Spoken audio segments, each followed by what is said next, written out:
ეს არის პოდკასტი რემონტის ამბები. ჩემი სტუმარი კი დიზაინერების თიმლიდი ხატია ნებიერიძეა. ხატია, როგორ ხარ? გადასარევად, მადლობა, შენ როგორ ხარ? მეც ძალიან კარგად ვცნობ თავს. ცოტა დაღლილი ხო არ ხარ, მაინც სამუშაო დღე იყო დღეს და არა, იცი, აი საინტერესო გამოცდილება, ამიტომაც ვარ. კარგად.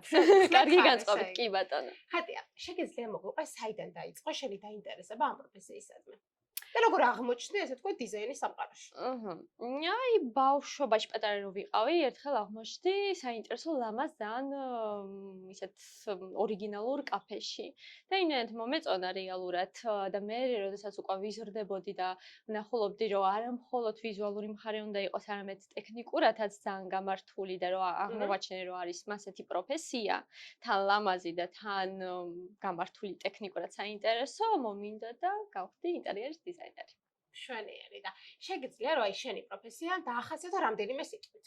როგორ აღწერდი შენ პროფესიას? საინტერესო. შრომატევადი. და არის, მოდი იყოს ეს ორი სიტყვა.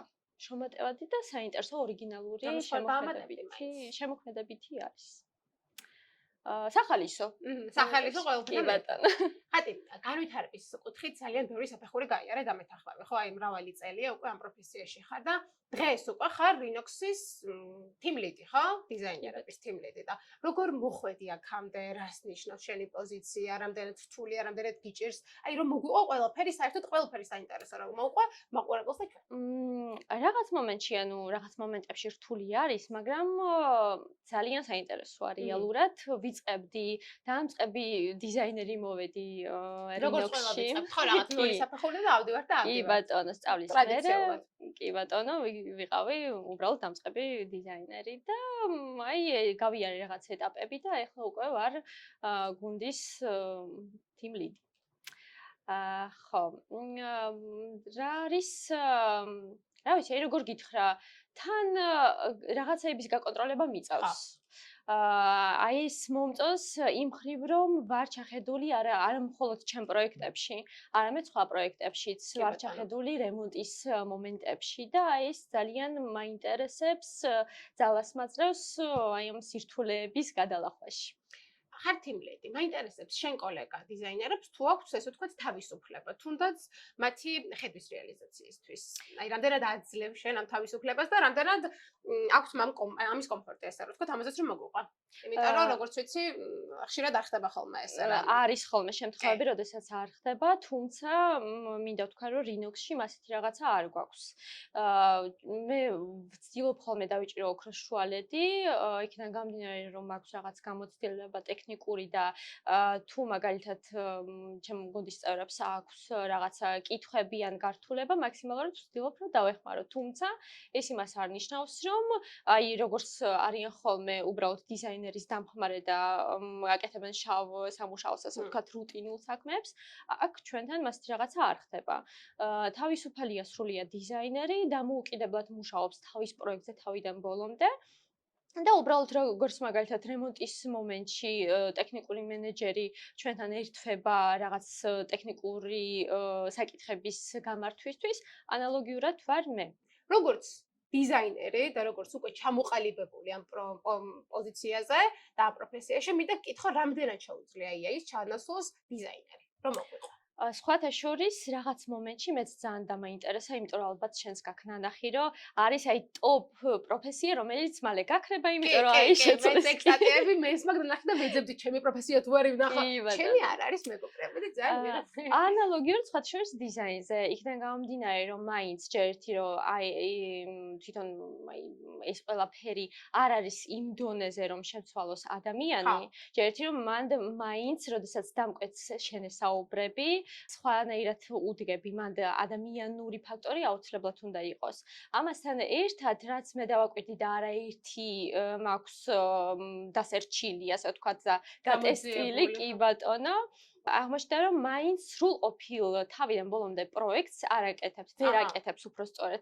ჯერ არ აქვს მაგის შესაძლებლობა. კი ბატონო და არ ამგონია დიდად რომ ექნება იქიდან გამომდინარე რომ ტექნიკური ნახაზები და ტექნიკური დეტალები რომელიც შეიძლება ნახაზზე მაგალითად გამოჩნდეს რომ კეთდება, მაგრამ რეალურად არ მოხდება ასეთი რაღაცა, მათ ყველაფერს მაინც ვერ გაწერ. ამიტომაც ჩვენი პროფესიის წარმომადგენლები დაცვლები ვართ ამ კიბალში. უამრავი ადამიანი აკეთებს და იწყებს რემონტის გაკეთებას, ხო? მე ხა მინდა რომ შენ პატარა რჩევა და შენი გამოცდილება გაგვიზიარო და იმ ადამიანებს მიეძღვინო ხმა და იმ ადამიანებს მისწევ რჩევები, რომლებიც ახლა იწყებენ რემონტს. და გითხრა რომ აი, როდის უნდა დავიწყოთ რემონტი, რემონტის დაწყების დროს რა უნდა გავითვალისწინოთ, უკვე როდის უნდა დავიხმაროთ დიზაინერი, არის თუ არა დიზაინერის ჩართულობა საჭირო თუ თავად შემიძლია გავუმკლავდი ამ ყველაფერს და რამდენად ესე ვთქვათ, დატვირთული უნდა იყოს დიზაინერი ამ საქმეში, აი დიზაინერის ჭრილში რო განვიხილოთ. აი რაღაც რჩევები რომ მისცე ადამიანებს, რომლებიც ახლა იწყებენ რემონტს.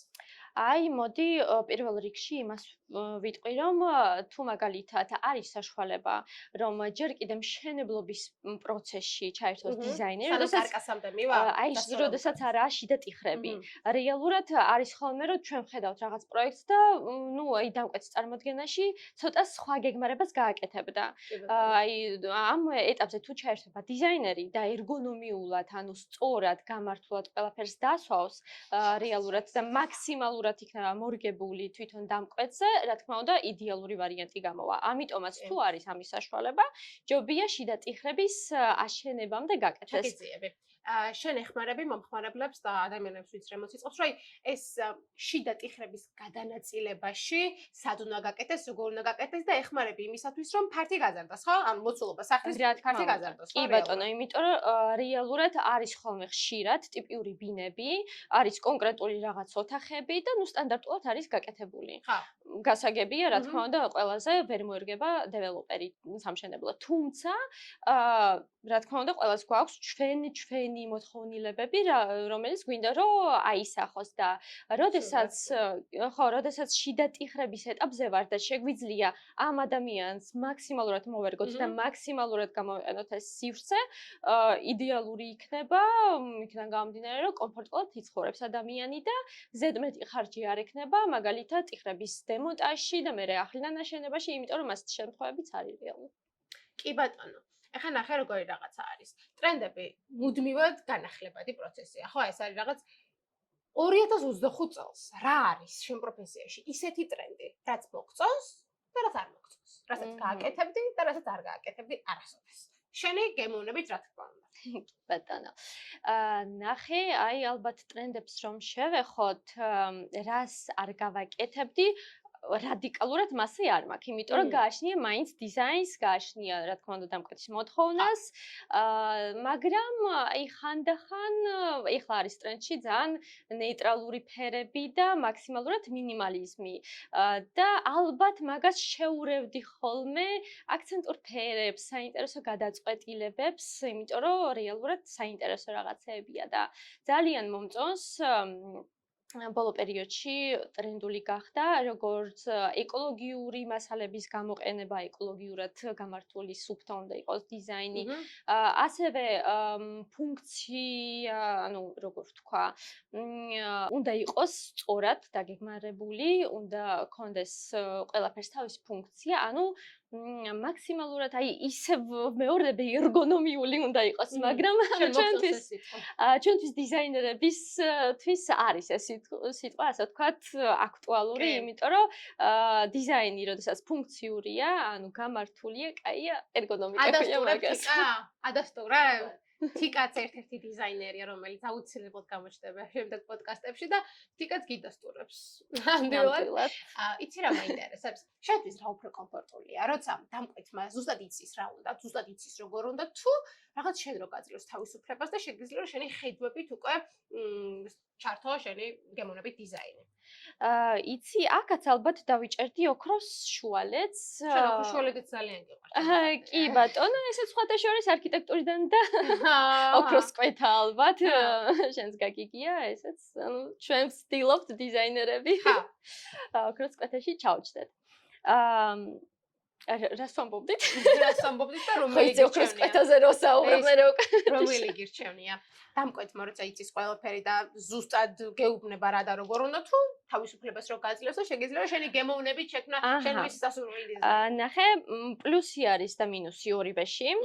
როდესაც მაგალითად თავისუფლებას გაძლევს დამკვეთი ძალიან კარგია, იმიტომ რომ შეგიძლია რაღაცები გატესტო, მით უმეტეს როდესაც ისეთი ადამიანია, რომ გარისკვა უყვარს და აი ესეთი აქცენტური რაღაცების, საინტერესო რაღაცების გაკეთება დიზაინში ძალიან მაგარია.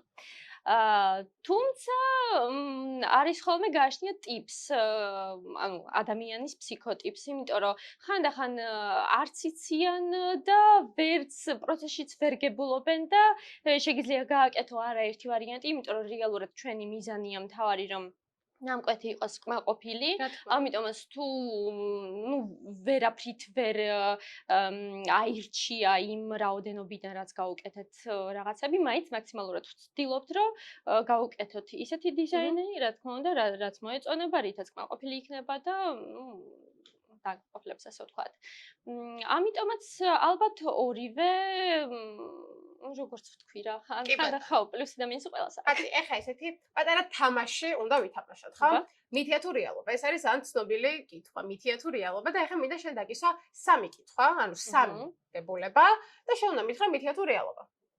ახლა საუბრობთ ამ თემაზე და ერთ-ერთი პირველს ამას ვიწყე. მოდი, მითია თუ რეალობა, რომ მე თუ დიზაინერს დავიქირავებ, მე აზრს არავინ არ მკითხავს და ყველაფერს დიზაინერი გადაწყვეტს. არა, Rhinox-ში ეს ნამდვილად მითია, იმიტომ რომ ჩვენ მაქსიმალურად ვერ გებით დამკვეთს, იქიდან გამომდინარე რომ მაგის სიბინაა და თვითონ უნდა იცხოვროს და უნდა იყოს კმაყოფილი. თუმცა ტექნიკურად რაღაცეები თუ უნდა ისეთი, რაც ვერ კეთდება, ჩვენ რა თქმა უნდა მაგას ვეტყვით და მაქსიმალურად კარგ რჩევას მივცემთ იმისთვის, რომ თან კმაყოფილი იყოს და თან გამართული იყოს დიზაინი. მითია თუ რეალობა ის, რომ დიზაინერთან ერთად მუშაობა დროს გაზოგინებს? ნამდვილად. რეალობა თუ მითი? ნამდვილად რეალობა. კი ბატონო, იმიტომ რომ ჯერ ერთი რომ დიზაინერი უფრო ჩახედულია, იქიდან გამომდინარე რომ სულ მაგას აკეთებს, მასალებში, მაღაზიებში და ამ შემთხვევაში ადამიანს არ უწევს ხოლმე გაქცევა ხან ერთ მაღაზიაში, ხან მეორე მაღაზიაში რომ მასალა მოიძიოს, ასევე ტექნიკური რაღაცეების გაკეთება არ უწევს და ამაზე ფიქრი ჩვენ რეალურად უკვე გამოცდილებიდან გამომდინარე რაღაცეები ვიცით ძალიან კარგად და ამ შემთხვევაში ვეხმარებით დამკვეთს. იცი, ესეც გავრცელებული დებულება და მაინტერესებს, მითია თუ რეალობა, რომ მარტო მუშაობა უფრო მეტ შედეგებს გაძლევს, ვიდრე დიზაინერთან ერთად მუშაობა. რადგან ესეც ძალიან ცნობილი დებულება და ხშირად მომისმენია ხოლმე, რომ მარტო მივხედავ და რა თმინდა დიზაინერი და მარტო უფრო კარგ შედეგებს დავდებ და მარტო იმას მივიღებ ზუსტად რაც მე მინდა და არ მჭირდება დიზაინერი. ეს ძალიან ხშირად მსმენია და აი მაინტერესებს შენი აზრი ამის დაკავშირებით. მე მგონია ალბათ ის ადამიანი ვინც მასე ფიქრობდა, მე შეიძლება ინანა იქიდან გამომდინარე რომ მაგას სჭირდება ბინის სწორად მოწყობა. ანუ ამ ბინის სწორი მოწყობისთვის ასე ვთქვათ, საჭიროა გარკვეული ცოდნა. რაც ჩვენ გვაქვს, გაგვაჩნია იქიდან გამომდინარე რომ სწავლობდით სპეციალურად, მე ვმუშაობდით გამოცდილება გვაქვს რაღაცა ამ სფეროში და როდესაც მარტო არის ადამიანი უწევს უფრო მეტი შრომის ჩადება, იქიდან გამომდინარე რომ უნდა შეისწავლოს ყველაფერი იმისთვის რომ მიიღოს კარგი შედეგი. ამიტომაც უფრო გამართლებულია, რა თქმა უნდა, დიზაინერთან მუშაობა, ანალოგიურად თუ მაგალითად თქვენ, რა ვიცი, გჭირდებათ რაღაცა ხო რემონტი, შეგიძლიათ თვითონ გააკეთოთ, მაგრამ ეს არ იქნება იგივე სისწრაფით, ხარისხით და რა ვიცი, გამოცდილი ადამიანი ყოველთვის საჭიროა ყველა საქმეში. მაგაზე ხო, ყველანი უნდა ვაკეთოთ ჩვენი საქმე, რაშიც კარგები ვართ. ხატია, მე მაგ შეთან ერთი თხოვნა. აბა მე მინდა რა შემდეგ სტუმარს დაუტოვო კითხვა და რა იქნება შენი კითხვა, რაც ეხება რა თქმა უნდა Rhinox პროფესიას და რემონტს. თუ გინდა რა ვიცი, შენ რაც გინდა, შენი სურვილი სამებ რა კითხვაც გინდა ისწავს, რომელსაც შემდეგი სტუმარი უპასუხებს. მოდი ვკითხავ მასეთ რაღაცას. Rhinox-ში ამ პოზიციაზე რომ არ იყოს ადამიანი, რა პოზიცია იქნებოდა. კომპანიაში. არა მარტო კომპანიაში. ანუ ზოგადად. რეალურად ბავშვობაში ხა ყველანი რაღაცა კი, ბატონო. ხო გვინდა რომ გამოვიდეთ. შენ რა გინდოდა რა გავხსენებდა? მე სიმართლე რო გითხრა ვეტერინარი. აჰა, მე კი, ძიძა. ბატონო. ხო, ამიტომაც მაინტერესებს მაინც ახლა რას ფიქრობს ადამიანი, როდესაც პატარაა და მე რატო აირჩია ეს პროფესია, რაც რეალურად ეხლა აქვს. შვენიერი. მოდი ახლა დავასრულოთ უკვე ჩვენი ძალიან საინტერესო პოდკასტი. უღრმესი მადლობა მართლა რომ მოხვედი და გაგვიზიარე შენი ცოდნა, შენი გამოცდილება და ეს მოსაზრებები. ძალიან დიდი მადლობა მინდა მოგიხადო და თქვენ კიდე დაგიმშვიდობებით და აუცილებლად გამოიწერეთ ჩვენი არხი და უყურეთ შემდეგ პოდკასტს. ნახვამდის.